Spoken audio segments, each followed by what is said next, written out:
Hi, பாருங்க பழைய சாதம் வச்சிருக்கேன் கப்புல. நம்ம சாப்பாடு செஞ்சதுக்கு அப்புறம் மிச்சம் இருக்கிற சாப்பாடு நம்ம தண்ணி ஊத்தி வைக்காம நம்ம இதுல வத்தல் பண்ணிக்கலாம். இந்த சாதத்தை ஒரு மிக்ஸி ஜார்ல போட்டுக்கலாம். நம்ம பாருங்க, ஒரு பெரிய வெங்காயம், 4-5 பல்லு பூண்டு, பாருங்க ஜீரகத்தூள் போட்டுக்கோங்க.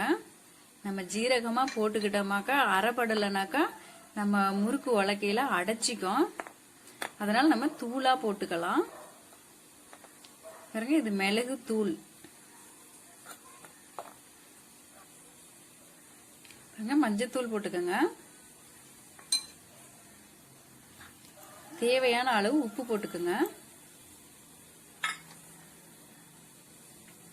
இப்ப நம்ம சாதத்தையும் இதுல போட்டு நம்ம அரைச்சிட்டு வந்துடலாம். பாருங்க, நல்லா அரைச்சிட்டு வந்தாச்சு. நம்ம இது மிளகு போட்டு நம்ம செய்யறோம் இந்த வத்தல். இது கூட நீங்க தக்காளி சேர்த்துக்கலாம். நமக்கு தேவையான ஃபிளேவர் என்ன வேணுமோ அதை நம்ம போட்டுக்கலாம். இதுல நம்ம இது உலக்கையில போட்டு இப்ப நம்ம புளிஞ்சு பார்க்கலாம்.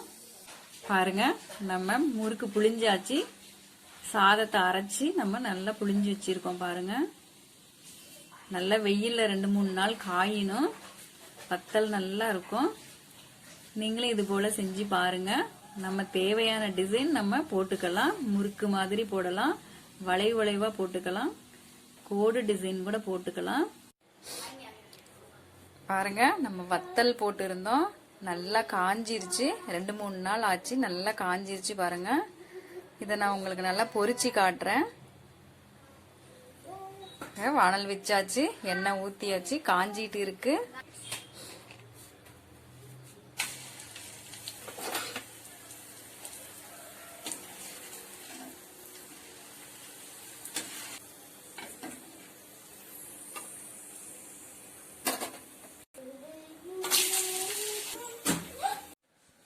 பாருங்க, நம்ம வத்தல் நல்லா ரெடி ஆயிடுச்சு. நல்லா விதவிதமா இருக்கு. பாருங்க, நல்லா பொரிச்சு எடுத்தாச்சு. இது போல நீங்களும் செஞ்சு சாப்பிடுங்க. பழைய சாதம் வேஸ்ட் பண்ணக்கூடாது. நமக்கு பிடிச்ச டிசைன்ல நம்ம வத்தல் போட்டு நல்லா காய வச்சு இந்த மாதிரி பொரிச்சு சாப்பிட்டுக்கலாம். குழந்தைங்களுக்கு ரொம்ப பிடிக்கும். நம்ம தேவையான ஃப்ளேவர் இதுல சேர்த்திக்கலாம். தக்காளி வத்தல் போட்டுக்கலாம், வெங்காயம், என்ன ஃப்ளேவர் வேணுமோ நம்ம அந்த இதில் நறுக்கி போட்டு நம்ம செஞ்சுக்கலாம். வெஜிடபிள் கூட நம்ம நல்லா காய்கள்லாம் வேக வச்சு எடுத்து சாதத்தோட ஒன்றா போட்டு அரைச்சி நம்ம அது கூட காய வச்சு நம்ம அப்படியும் செஞ்சுக்கலாம். பிடிச்சிருந்தா லைக் பண்ணுங்க.